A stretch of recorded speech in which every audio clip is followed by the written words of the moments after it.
Nah, jadi dua pembahasan. Yang pertama itu adalah ketika suami berhubungan dengan istrinya, kemudian tidak sampai inzal. Tidak sampai inzal. Inzal itu tidak sampai mengeluarkan sperma.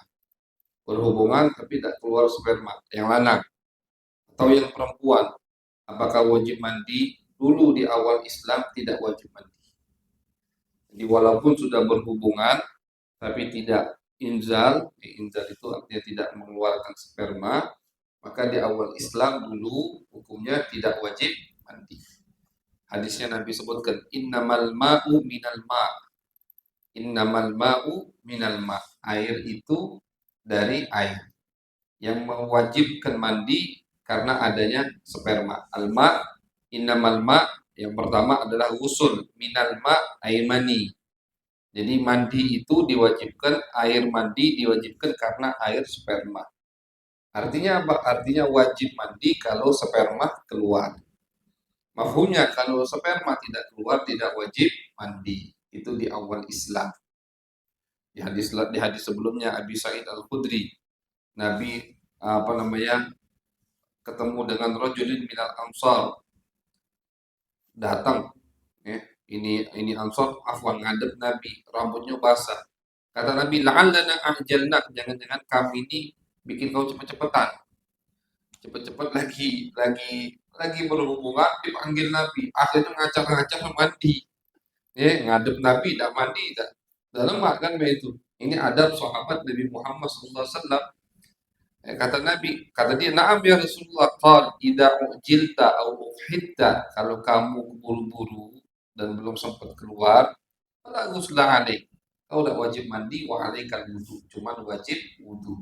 Karena wudumu batal, tapi tidak wajib mandi. Sahabat tidak mungkin ngadep Nabi dalam keadaan junub. Pasti. Abu Hurairah pernah juga dipanggil sama Nabi, "Lamu dari mana kau Hurairah?" Lamu dia, "Ana mandi dulu ya Rasulullah." Takut ngadep antum dalam keadaan junub. Kata Nabi, subhanallah, sesungguhnya manusia itu tidak najis. Nabi maksudnya ngasih hukum, cuman Abu Hurairah mendepankan adab. Bagaimana dulu di hadapan Nabi dalam keadaan berjunub begitu. Jadi di awal Islam tidak wajib mandi, tidak wajib mandi kalau ketika berhubungan tidak sampai keluar spermanya. Tapi kemudian di akhir Islam hukum itu dihapus. Hukum itu dihapus. Hadis pertama, hadis yang menghapus hadis Abu Hurairah. Nabi bersabda, "Idza jalasa baina syu'abihal arba' thumma jahadaha faqad wajaba 'alaihi al-ghuslu wa illam yunzil." Kata Nabi, kalau kalian sudah duduk di atas pahanya, ini perumpamaan dari Nabi Muhammad SAW. Kata-kata yang halus dari Nabi Muhammad SAW. Nabi selalu memilih perumpamaan atau istilah Arabnya itu talmih, hanya menyindir. Tentunya yang paham-paham. Kalau kita misalkan bisa untuk dengan kata-kata sindiran, talmih, hanya perumpamaan, ahsan, cukup. Tapi kalau misalkan yang hadir tidak paham kecuali belak-belakan ini masalah ilmu syariat, la haya'a fil ilmi, tidak ada malu dalam menuntut ilmu.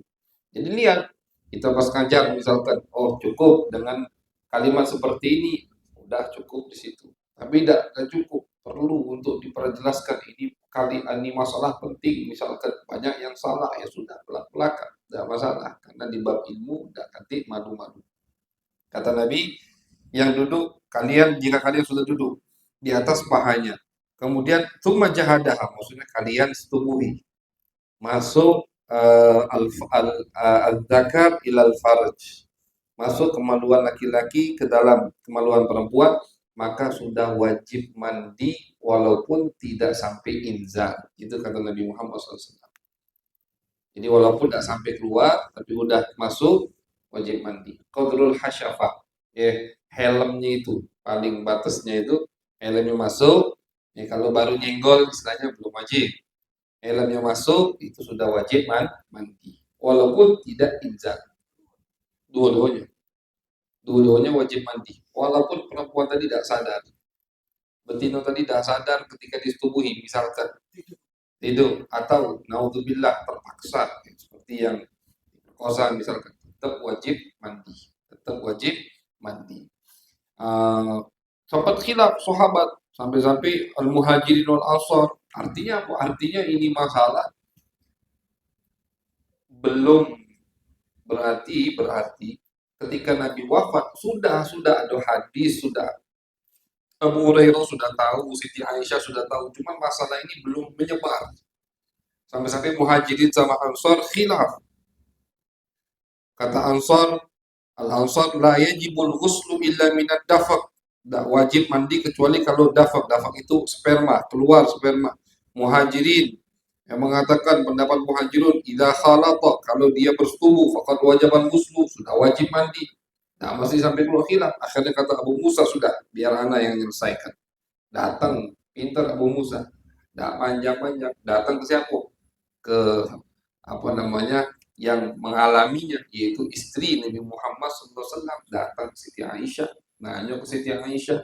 Pertama malu, kata Abu Musa, ya ummul mukminin, anak pengen nanya, cuma agak malu, malu. Kata ya, Abu Musa lebih tua dari Siti Aisyah. Kata Siti Aisyah, tanyakan wahai Abu Musa, jangan malu-malu, aku ibumu, ummul mukminin. Tanyakan seperti kau bertanya kepada ibumu, bebas. Ini kata malu-malu. Ditanya masalah itu. Kata Siti Aisyah, sebutkanlah hadis Nabi Muhammad, idza jalasa baina syu'abihal arba wa massal khitanul khitan. Kalau zakat sudah ketemu dengan farad faqad wajibal ghuslu, maka sudah wajib mandi. Jadi sudah wajib mandi. Jadi hukum awal dihapus dengan apa namanya, wajib mandi. Dulu awal Islam tak wajib mandi, di akhir Islam diwajibkan mandi. Bab setelahnya juga begitu. Dulu di awal Islam wajib wudhu kalau habis makan makanan yang dimasak oleh api. Artinya termasuk yang membatalkan wudhu, makan makanan atau minum minuman yang dimasak oleh api. Ya kalau kita sekarang batal terus seperti wudhu gitu. Kopi batal. Baju putih yang tidak batal.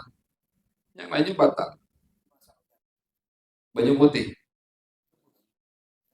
Nah, ini tidak, iya pakai, tapi ya tidak batal. Kurma misalkan, buah tidak batal. Selain itu batal.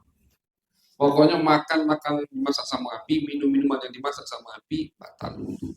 Di awal Islam. Di akhir Islam, di akhir hayat Nabi, dihapus hukumnya sama Allah Subhanahu wa Ta'ala. Rahmat. Jadi makanlah tidak wajib wudhu, tidak batal.